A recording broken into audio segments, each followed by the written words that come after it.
शांति।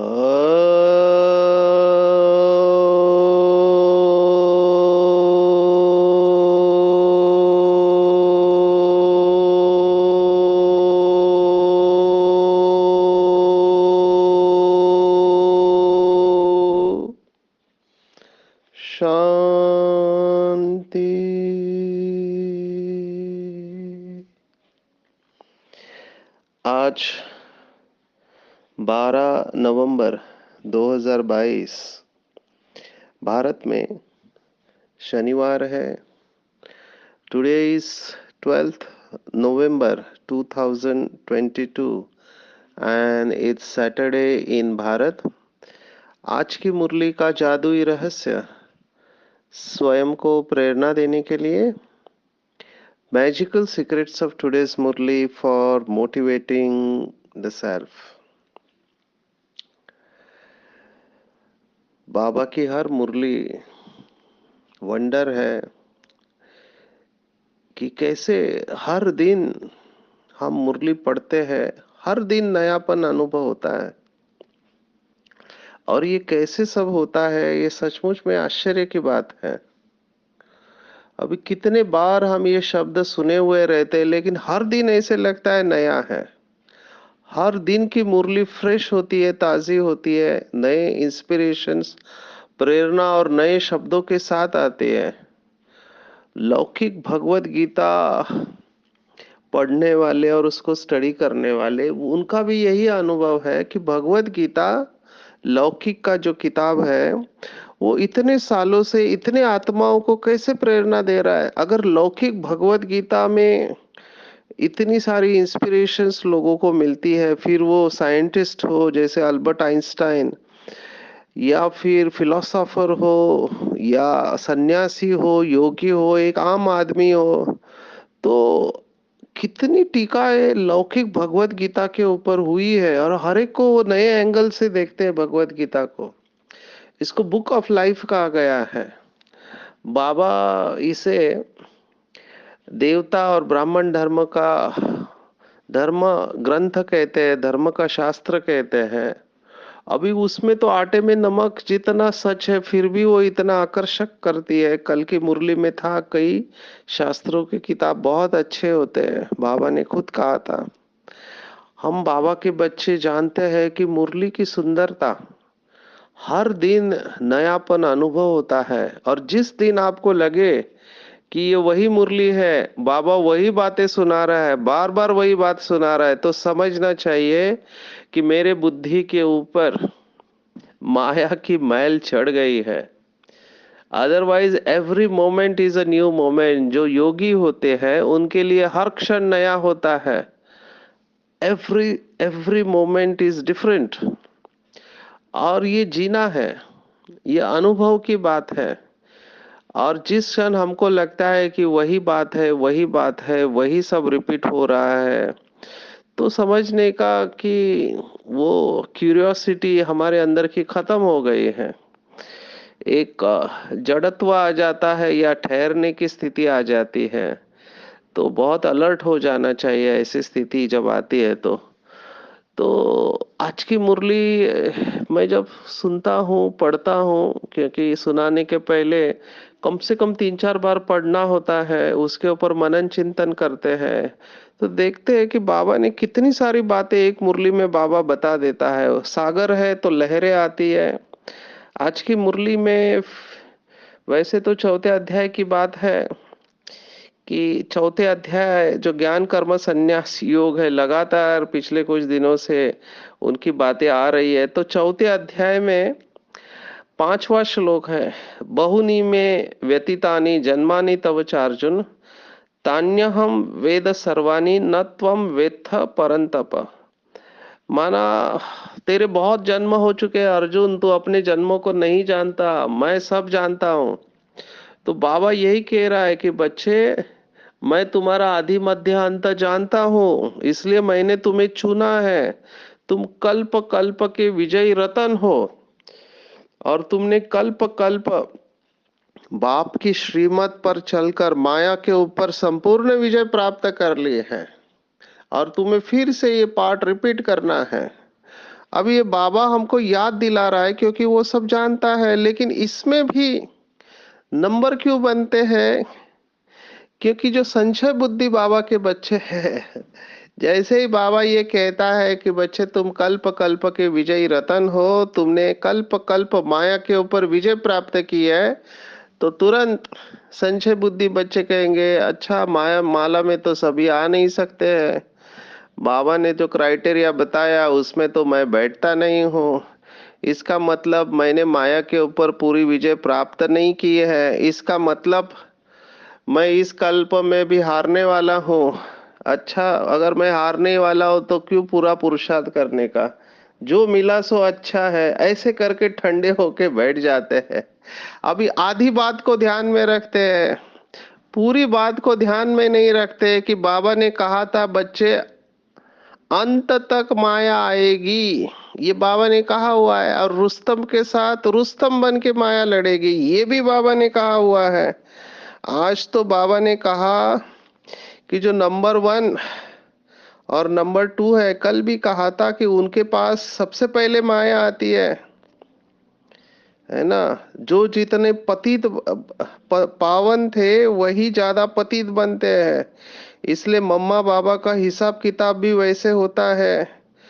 तो बाबा जो बताता है वो हमको कॉम्प्रिहेंसिव व्यू माना सभी बातें ध्यान में रखनी है, एक पॉइंट लेके निराश नहीं होना चाहिए।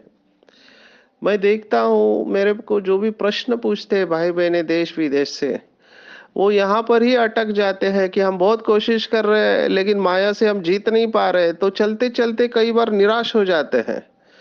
या तो निराश होते हैं या तो अभिमान आ जाता है, जो कल हमने देखा था। तो बाबा ने कहा बच्चे हिम्मत नहीं हारना, क्योंकि मैं जानता हूं तुम्हारा आदि मध्य अंत। मुझे और एक बात का वंडर लगता है, वंडर की बातें ही चल रही है कुछ दिनों से।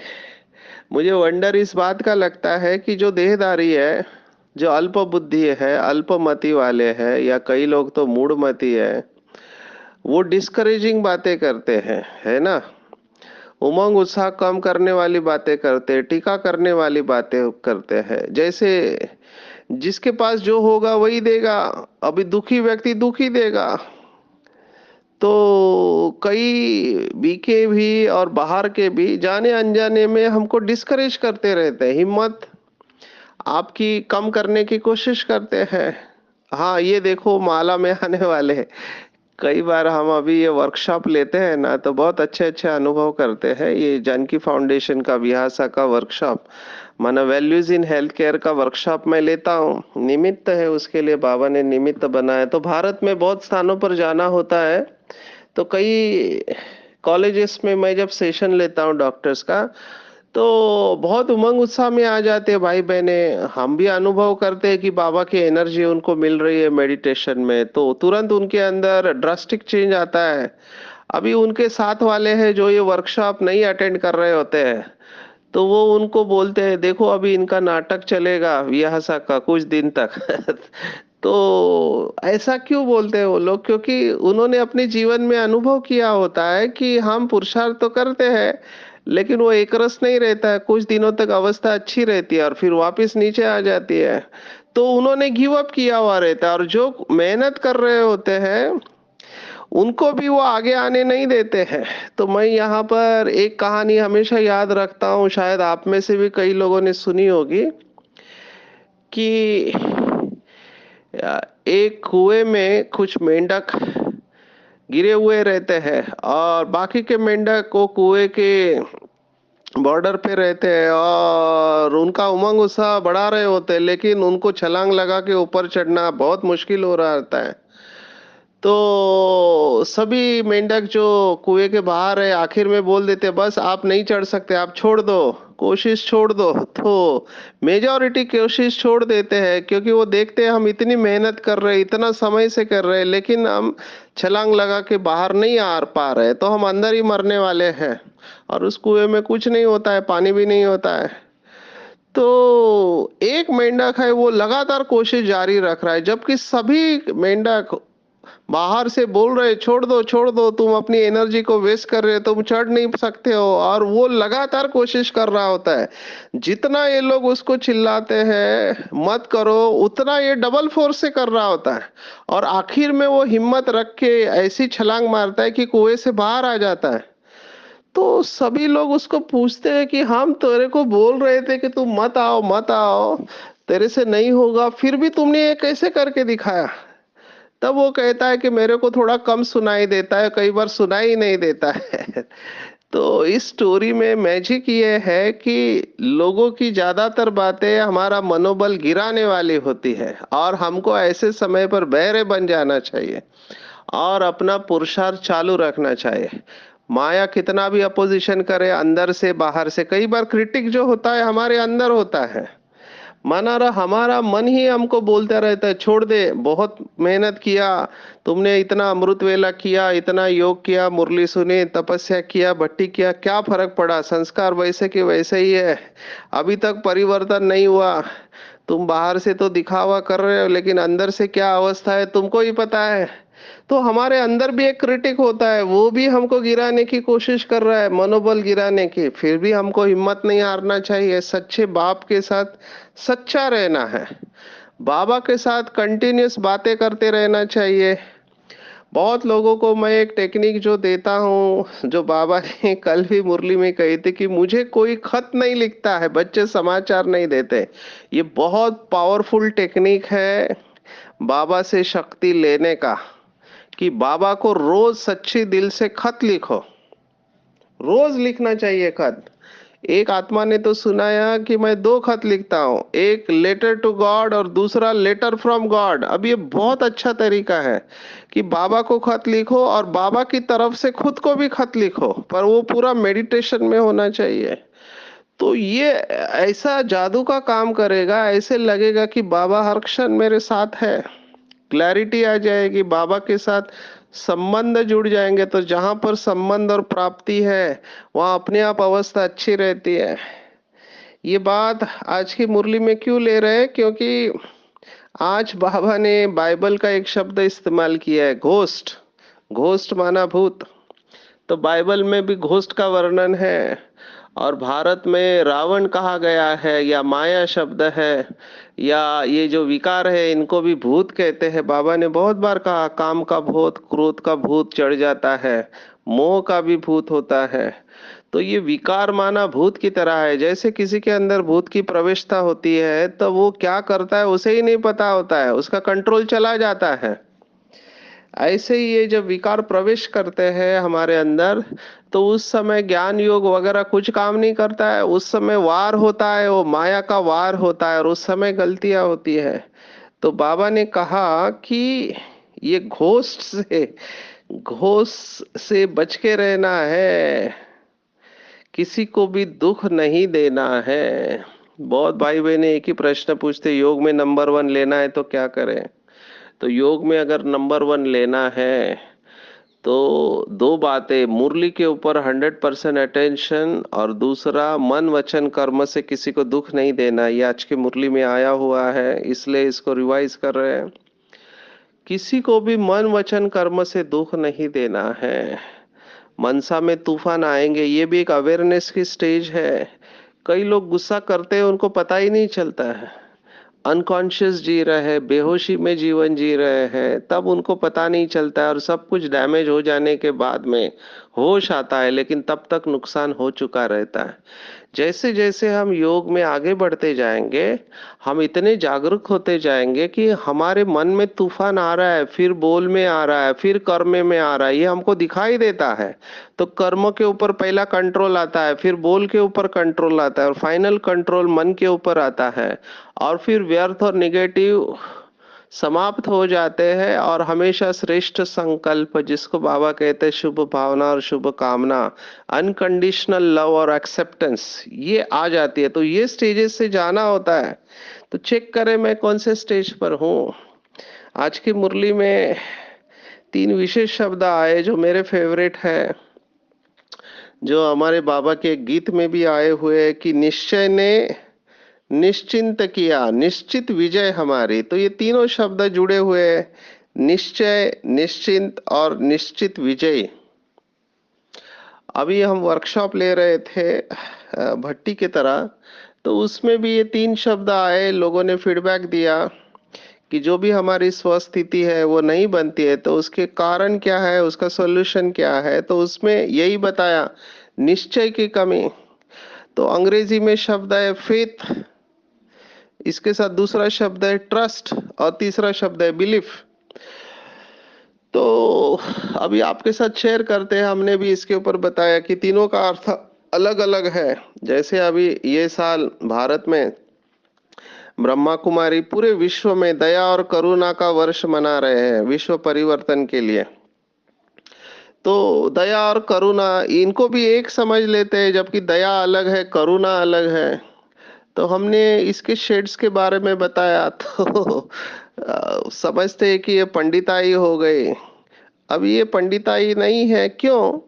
क्योंकि हम जब कोई शब्द इस्तेमाल करते हैं तो मुझे उसका अर्थ जो पता होता है, सामने वाला उसी अर्थ पे नहीं होता है। तो जब हम भाव हर एक का अलग है शब्दों का, तो सामने वाला समझने में भी गलती करता है। इससे बहुत कम्युनिकेशन प्रॉब्लम निर्माण होते हैं। कम्युनिकेशन गैप रिलेशनशिप में एक बहुत बड़ा कारण है संबंधों में तनाव आने का, क्योंकि मैं बोल कुछ रहा हूं और सामने वाला समझ कुछ और रहा है। इसलिए हम काउंसलिंग में ये हमेशा ध्यान में रखते हैं, जब भी हम कोई प्रश्न पूछते हैं या हम उसको वापस दोहराते हैं, तो हम ये जरूर कहते हैं कि क्या आपको समझ में आया मैं क्या कहना चाह रहा हूँ। नहीं तो मैं कह कुछ रहा होता है, सामने वाला समझता कुछ और है। अभी इसमें हंसी की बात आपको सुनाते हैं, नशा मुक्ति में सेवा देते हैं, इसलिए एक पेशेंट डॉक्टर के पास गया। अभी डॉक्टर ने उसको चेक किया, तो डॉक्टर ने पूछा उसको, क्या आप शराब पीते हो? तो पेशेंट ने कहा, हाँ डॉक्टर साहब, छोटा ही पैक बनाना दारू का, बड़ा मत बनाना।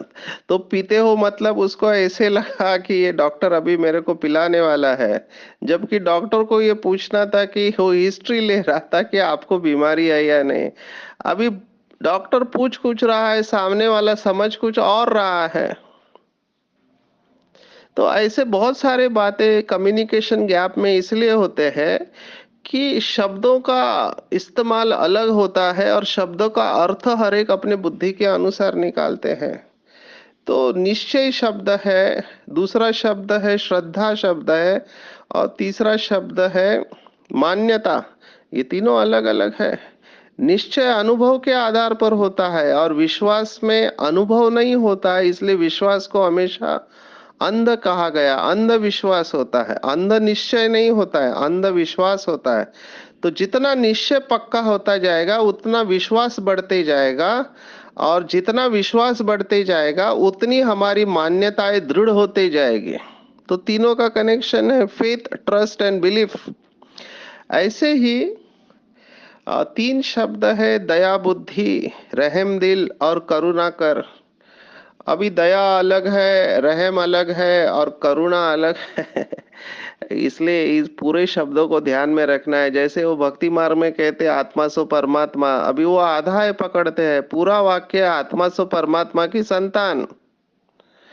तो वो संतान भूल जाते हैं, आत्मा सो परमात्मा ध्यान रखते हैं। वैसे ही ये दया बुद्धि, रहम दिल और करुणा कल, दया शब्द इसका मतलब करते हैं, दया के साथ बुद्धि को समझ भूल जाते हैं। दयालु के साथ कृपालु शब्द आता है, रहम दिल कहते हैं और करुणा कर कहते हैं। ये तीनों का बहुत गुह्य मीनिंग है। मैं ये सेशन 15 तारीख को टीचर्स को लेने वाला हूँ, लेकिन अभी आया है इसलिए आपको बता देता हूँ कि कुछ लोग दिमाग से समझते हैं, अरे रे बेचारा है, दुखी है, तो दिमाग से समझा इसलिए उसको दया बुद्धि का। कुछ लोग उसको दिल में महसूस करते हैं, इसलिए उसको फीलिंग कहते हैं कि भावनाएं दिल में होती है, तो रहम दिल कहा। और कुछ लोग कर्म में उसको आके उसको मदद करते हैं, माना दिमाग से समझते हैं, दिल से महसूस करते हैं और कर्म में उसको जाके उसका दुख दूर करने की मदद करते हैं, तो उसको कहा गया करुणा कर। यहाँ पे मुझे एक बहुत अच्छा उदाहरण याद आ रहा है, मैं हमेशा उस आत्मा को दुआ देता हूँ। हमारी एक बाबा की बच्ची कुमारी है, तो वो कार से जा रही थी एक स्थान पर, तो उन्होंने कार में बैठे बैठे देखा कि एक माता रास्ते पे घूम रही है। शाम का समय है, रास्ते पे घूम रहे, पर उन्होंने देखा उसके शरीर के ऊपर कपड़ा नहीं है। अभी इनके अंदर वो करुणा जाग उठी कि एक माता है, शरीर पे कपड़े नहीं है, शरीर सब दिखाई दे रहा है। तो अंदर उनके चला कि अभी क्या करें, इसको कैसे कर सकते। गाड़ी जा रही है 80 की स्पीड से। गाड़ी आगे किलोमीटर जाने के बाद उन्होंने गाड़ी वाले को रोका और बोला पीछे लेके आओ गाड़ी। गाड़ी वापस लेके आए, देखा वो माता उधर ही खड़ी थी। गाड़ी का डिक्की खोला, बैग खोला और अपने कपड़ों में से एक सफेद ड्रेस साड़ी निकाला और उस माता के ऊपर पहना दी उसको। और उसको पहना के उसको टोली देके वो गाड़ी में बैठ के चली गई। दिस इज व्हाट हम कहते हैं करुणा कर। दूसरों ने भी, कितने लोगों ने देखा होगा कि उस माता के शरीर के ऊपर वस्त्र नहीं है, लेकिन दिमाग से समझा अरे रे बेचारी है और चले गए। कई लोगों ने फील भी किया होगा, लेकिन एक्शन में कोई नहीं आया। तो एक्शन में जब हम करुणा को डिस्प्ले करते हैं तो उसको करुणा कर कहते हैं। इसलिए कंपैशन, मर्सी और पिटी, ये तीन अंग्रेजी के शब्द है। तो तीनों का भाव अलग है। हमको गहराई में जाना, जो बाबा कहता है ज्ञान की गहराई में जाना, ऐसे होता है। और जब आप ये तीन शब्दों को समझ जाते हैं कि जितना जितना मेरा निश्चय पक्का होता जाएगा बाबा के ऊपर कि मैं वही कल्प पहले वाली आत्मा हूं, ये वही बाबा है और ये वही ब्राह्मण परिवार है और हम कल्प में सर्वश्रेष्ठ आत्माएं, महान आत्माएं है और हम ही है जो माया के ऊपर विजय प्राप्त कर सकते हैं। और किसी के अंदर इतनी ताकत नहीं है, क्योंकि कोई भी शिव बाबा से डायरेक्ट जुड़ा हुआ नहीं है।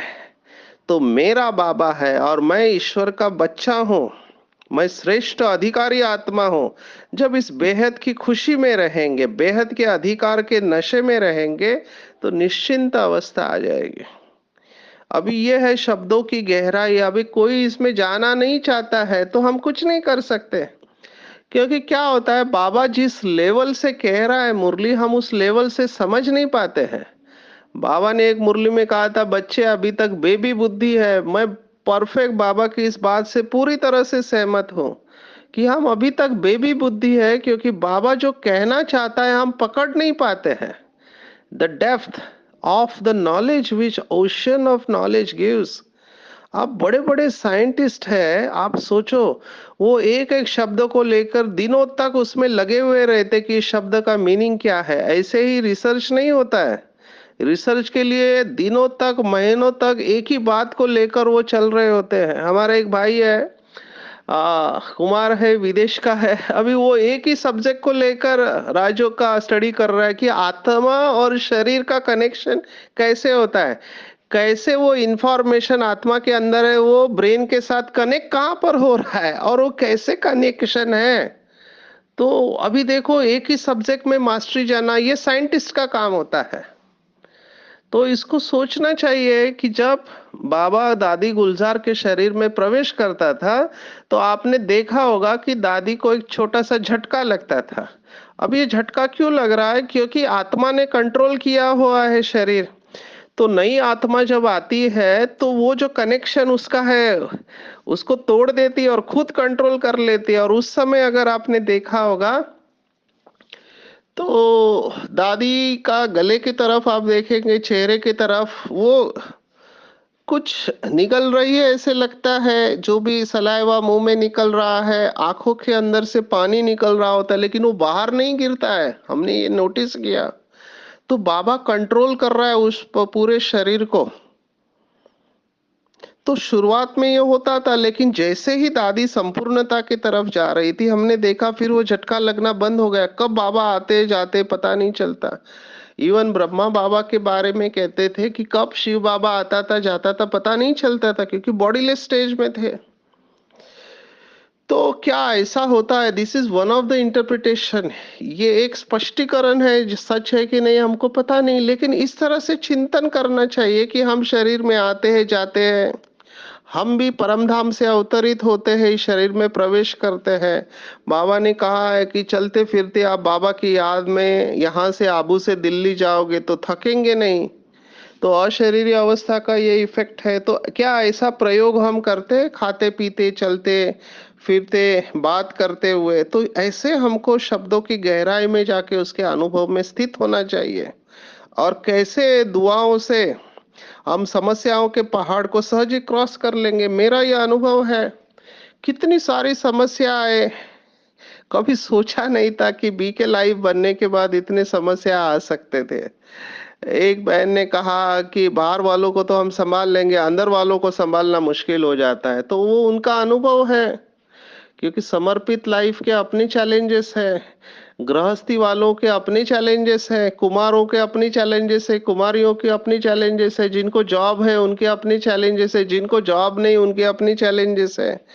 तो इस सब में दुआ कैसे हमको मदद करती है? जितना दुआओं का खाता होगा उतना हम फास्ट जाएंगे। दादी जानकी ने तो एक इंटरव्यू में कहा, मेरा पुरुषार्थ 5% है, 50% बाबा की दुआ ही है, 45% ब्राह्मण परिवार की और दूसरों की दुआ है। सोचो, दादी जानकी ये शब्द कह रही है, माना कितना इसमें बहुत बड़ा रोल है। मैं आपको अनुभव से कहता हूँ कि क्यों ऑफर किया पूरा 25 दिन, 30 में से 25 दिन बाबा की सेवा में घूमते हैं।